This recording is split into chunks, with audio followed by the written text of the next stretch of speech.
అప్పుల బాధలు వెంటాడుతున్నాయా? అయితే 6 JVR వారి జాతిరత్నాలు ధరించండి.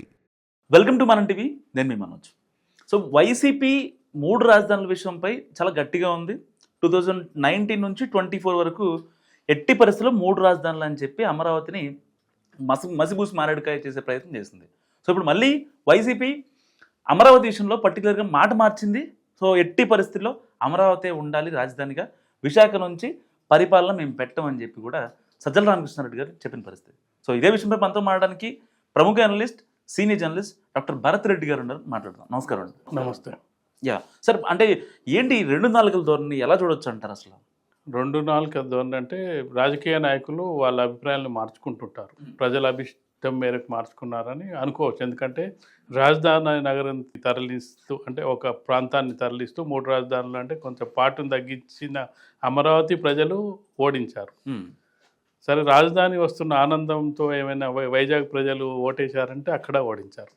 కర్నూలులో మనో రాజధాని వస్తుంది, అక్కడి ప్రజలు గెలిపించారంటే అక్కడ కూడా ఓడించారు. అంటే ప్రజలు ఈ 3 రాజధానుల విషయంలో సంతృప్తికరంగా లేరు. అంటే ఓటమికి చాలా కారణాలు ఉన్నప్పటికీ ఇది కూడా ఒక కారణంగా మనం చెప్పుకున్నప్పుడు, ఏ ప్రాంతానికైతే రాజధాని నగరం, మరో రాజధాని నగరం వస్తుందనుకున్న ప్రజలు, అక్కడి ప్రజలు వాళ్ళు ఓడించడం జరిగింది. రాజకీయ నాయకులు ఏం చేస్తున్నారంటే ప్రజల అభిష్టానికి అనుగుణంగానే పనిచేయాల్సి ఉంటుంది. మళ్ళీ మేము అది అప్పటికే అబాస్ పాలవడం జరిగింది.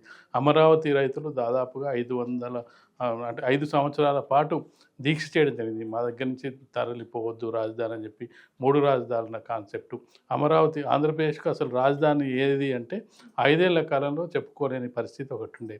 అయితే ఇప్పుడు పరిస్థితి ఏంటంటే, మనం టెక్నికల్గా కూడా ఒకసారి మనం ఆలోచించినట్టయితే, చంద్రబాబు నాయుడుకి అమరావతి అనేది ఒక డ్రీమ్ ప్రాజెక్టుగా ఉండే.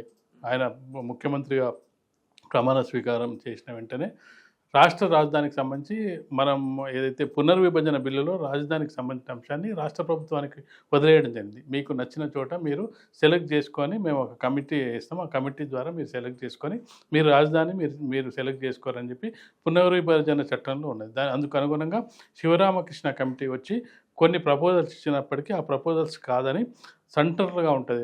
అంటే ఆంధ్రప్రదేశ్ చిత్రపటాన్ని మనం చూసినప్పుడు ఈ చివర ఒక వైజాగ్ ఉంటుంది, ఇంకో చివర ఇంకో ప్రాంతం ఉంటుంది. కాబట్టి మధ్యలో ఉండే విధంగా అమరావతి, గుంటూరు, విజయవాడ మధ్యలో అమరావతి ఉండే విధంగా మనం ప్లాన్ చేసుకుందామని చెప్పి అది అసెంబ్లీలో పెట్టడం జరిగింది. జగన్మోహన్ రెడ్డి కూడా సపోర్ట్ చేయడం జరిగింది. అది ఏకగ్రీవంగానే అసెంబ్లీ ఆమోదించడం జరిగింది. రాజధాని నిర్మాణం కొంత పనులు ప్రారంభమైంది, భూసేకరణ ఇవన్నీ కూడా ప్రారంభించిన నేపథ్యంలో ఈలోపు ఇదంతా ప్రారంభించే నాటికి పుణ్యకాలం గడిచిపోతుంది అన్నట్టు అది ఎన్నికలు రావడం జరిగింది. జగన్మోహన్ రెడ్డి ముఖ్యమంత్రి కావడం జరిగింది.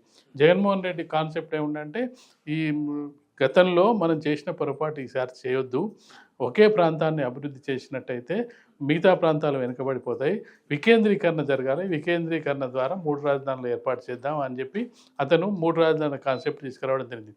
అక్కడనే కొంత ప్రజల్లో వ్యతిరేకత రావడం జరిగింది. అంటే ప్రాంతాలను అభివృద్ధి చేయడంలో తప్పులేదు, కానీ రాజధాని నగరం అంటే ఏది అని చెప్పుకోవడంలో ఇబ్బందులు ఉంటాయని చెప్పి, ఏంటంటే పరిపాలనా రాజధాని ఒకటి, న్యాయ రాజధాని మరొకటి, శాసన రాజధాని మరొకటి అన్నప్పుడు ఏదైతే చంద్రబాబు నాయుడు ఆలోచించాడో వైజాగ్లో పరిపాలనా రాజధాని పెట్టినట్టయితే మళ్ళీ చివరికి అయిపోద్ది. ఈ పరిస్థితుల దృష్ట్యా ఏంటంటే కొంత వ్యతిరేకత అక్కడి నుంచే ప్రారంభమైంది. 3 రాజధానుల కాన్సెప్ట్ అనే దగ్గరనే ఈవెన్ మనం చూసుకున్నట్టయితే కర్నూలు కూడా వాళ్ళ రాజధాని కావాలని ఒక దశలో అడగడం జరిగింది. దానికి కారణం ఏంటంటే, ఆంధ్ర రాష్ట్రం ఉన్నప్పుడు కర్నూలు రాజధానిగా ఉన్నది. ఆంధ్రప్రదేశ్, తెలంగాణ, హైదరాబాద్ స్టేటు, ఆంధ్రప్రదేశ్ ఆంధ్ర రాష్ట్రం 2 కలిసినప్పుడు హైదరాబాద్కు తరలించుకెళ్లారు మా రాజధాని, కాబట్టి మాకు రాజధాని కావాలని చెప్పి గట్టిగా అడగడం జరిగింది. కానీ అక్కడ న్యాయ రాజధాని కేటాయించినప్పటికీ అక్కడ కూడా వైసీపీ ఓడిపోవడం జరిగింది.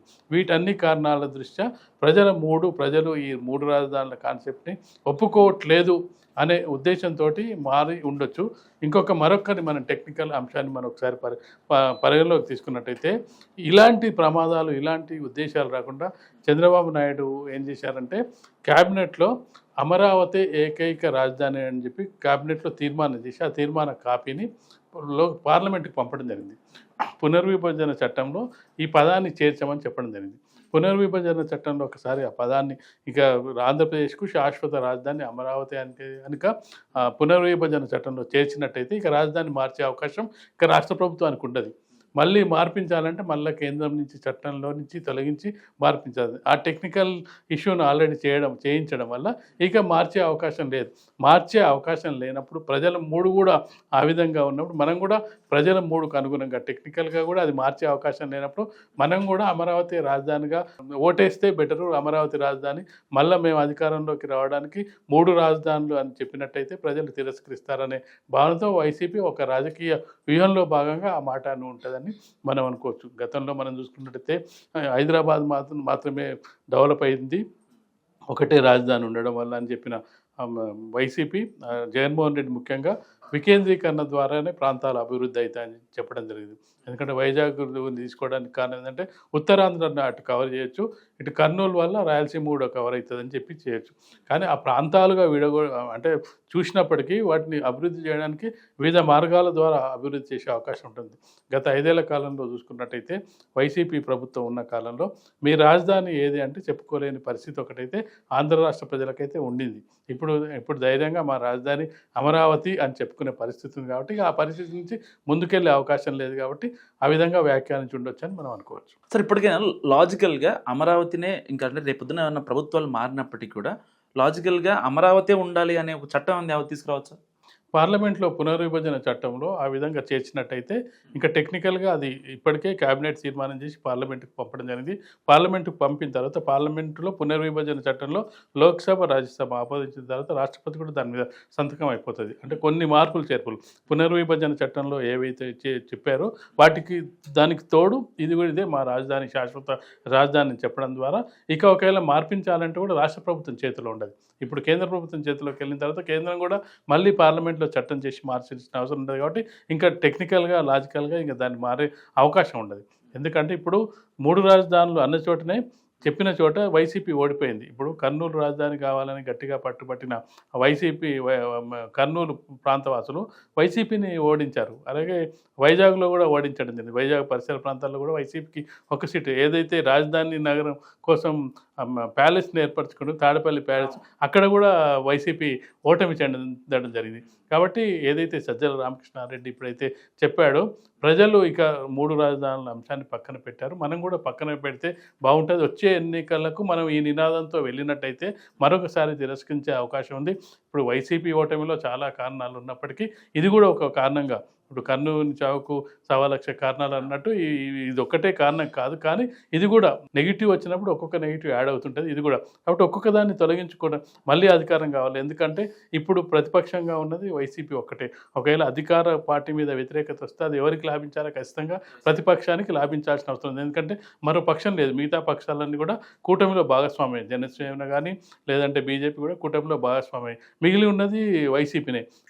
మా ప్రభుత్వం మీద వ్యతిరేకత వచ్చి మాకు అనుకూలమైన ఓటు రావాలి, ప్రభుత్వ వ్యతిరేక ఓటు మాకు రావాలంటే ప్రభుత్వం దగ్గర గతంలో మేము చేసింది ప్రజలు తిరస్కరించేదాన్ని మనం ఒక్కటిగా మనం తొలగించుకుంటూ వెళ్ళినట్టయితే మనకు ప్రజల నుంచి కొంత సానుకూలత వస్తుందనే ఉద్దేశంతో ఈ మాట చెప్పినట్టు. అంటే వచ్చే ఎన్నికల నాటికి ఇక 3 రాజధానుల ప్రస్తావన తీసుకురాకుండా అమరావతి రాజధాని అని చెప్పే ప్రయత్నంలో భాగంగా వచ్చే ఎన్నికల నాటికి ప్రజల్ని సమాయత్తం చేస్తున్నట్టుగా మనకు కనిపిస్తుంది. జగన్లో కంప్లీట్గా మార్పు వచ్చింది అనుకోవచ్చా? జగన్లో మార్పు అంటే రాజకీయ నాయకులు అవసరాలకు తగ్గట్టుగా మారుతుంటారు. వారి అవసరాలు ఏ విధంగా ఉంటే దానిగా మారుతుంటారు. ఓటమి చెందాము, అలా అనుకున్నాం కాలేదు, ఇప్పుడు ఈ విధంగా మనం రాజకీయ నాయకులు చాలామంది చూస్తున్నారు. ఈరోజు ఆ పార్టీని బాగా తిట్టిన నాయకుడు రేపు వెళ్ళి ఆ పార్టీలో చేరి అంత గొప్ప నాయకుడు లేడనే సందర్భాన్ని కూడా మనం చూస్తుంటాం.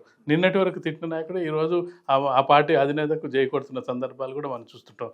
కాబట్టి జగన్మోహన్ రెడ్డి అయినా ఎవరైనా ప్రజలకు అభిప్రాయాలకు అనుగుణంగా మారాల్సిన అవసరం ఉంటుంది. ఇప్పుడు జగన్మోహన్ రెడ్డికి ప్రాంతీయ పార్టీలకు ముఖ్యంగా ఏం చేసిందంటే అధికారం కోల్పోయిన తర్వాత నాయకులందరూ దూరం అవుతుంటారు. అధికారం చుట్టే నాయకులు వస్తుంటారు. శాశ్వతంగా అధికారం ఉంటారు అంటేనే వాళ్ళు ఉంటారు. అధికారం నేను మరో 30 ఏళ్ళు ఉంటారని చెప్పి జగన్మోహన్ రెడ్డి చెప్పడం వల్ల చాలామంది వచ్చి చేరారు. ఇప్పుడు కేసులు, ఈ కోర్టులు వీటన్నిటి వల్ల జగన్మోహన్ రెడ్డితో ఉంటే లాభం లేదనుకుంటే నాయకులందరూ కూడా వెళ్ళిపోయే అవకాశం ఉంటుంది. ఆ సమయంలో జగన్మోహన్ రెడ్డి పార్టీని ఏ విధంగా నిలబెట్టుకుంటాడు, కార్యకర్తలను ఏ విధంగా కాపాడుకుంటారు. పార్టీకి కావాల్సింది కార్యకర్తలతోటి పార్టీ నడుస్తుంది. ఆ కార్యకర్తలను ఇంకా 3.5 ఏళ్ల పాటు ఏ విధంగా ముందుకు తీసుకెళ్తారు. వీటి మీద ఒకవేళ ప్రభుత్వం మీద వ్యతిరేకత వచ్చినా తనకు అనుకూలంగా ఎంతవరకు మారుతుంది అనేది కూడా ముఖ్యమైన అంశం. దాన్ని అనుకూలంగా మార్చుకోగలిగితే అప్పుడు ప్రభుత్వ వ్యతిరేకత కలిసి వచ్చే అవకాశం ఉంటుంది. Thank you sir. సో ఇది భరత్ రెడ్డి గారి అనాలిసిస్ చూస్తున్నానండి మనం టీవీ.